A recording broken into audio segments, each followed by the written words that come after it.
മത്സരിച്ച മണ്ഡലത്തിൽ എല്ലാം വോട്ടുകൾ കൂടി മുന്നേറുന്ന ശോഭ സുരേന്ദ്രൻ ബി.ജെ.പി. സംസ്ഥാന നേതൃത്വത്തിനാണിപ്പോൾ ശരിക്കും വെല്ലുവിളി ഉയർത്തുന്നത്.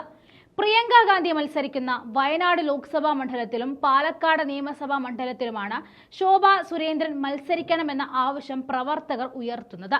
എന്നാൽ വയനാട്ടിൽ ശോഭ മത്സരിച്ച് വിജയിച്ച ബി.ജെ.പി.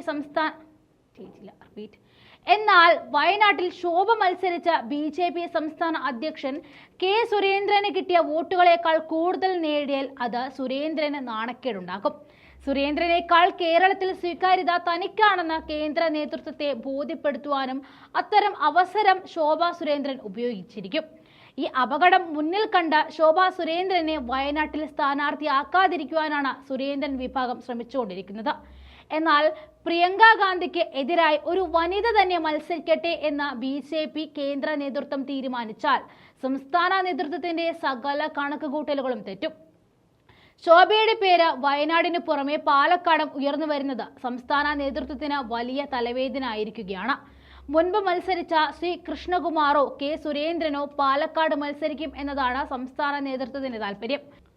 എന്നാൽ പാർലമെന്ററി രാഷ്ട്രീയത്തിൽ ശോഭയുടെ ഗ്രാഫ് ഇവർക്ക് മീതെ ഉയർന്നു നിൽക്കുന്നതിനാൽ ശോഭയെ കേന്ദ്ര നേതൃത്വം പരിഗണിക്കുവാനുള്ള സാധ്യതയാണ് കൂടുതൽ.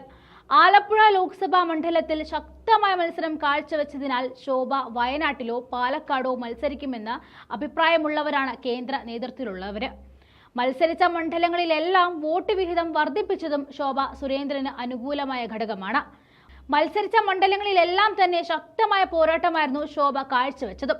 2019 ലോക്സഭാ തെരഞ്ഞെടുപ്പിൽ ആറ്റിങ്ങലും ഇത് പ്രകടമായിരുന്നു.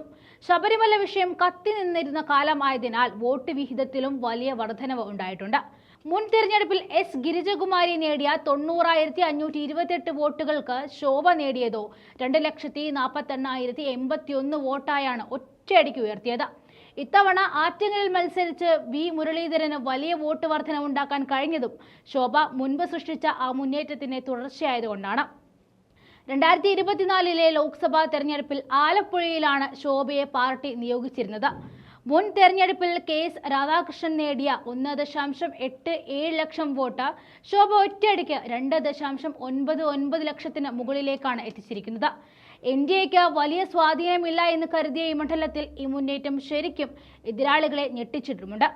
ഈ കണക്കുകളാണ് വയനാട്ടിലേക്കും പാലക്കാട്ടേക്കും ശോഭയുടെ പേര് പരിഗണിക്കാൻ ബി.ജെ.പി. കേന്ദ്ര നേതൃത്വത്തെ നിർബന്ധമാക്കിയിരിക്കുന്നതും. അങ്ങനെ സുരേന്ദ്രനേക്കാൾ ശോഭ മുന്നേറിയാൽ അകമേ പടലപ്പിണക്കവും അവഗണനയും കൊണ്ടു നടക്കുന്ന ഉള്ളിസാറിന് കണ്ണീര് മാത്രം ബാക്കിയായി നിൽക്കും.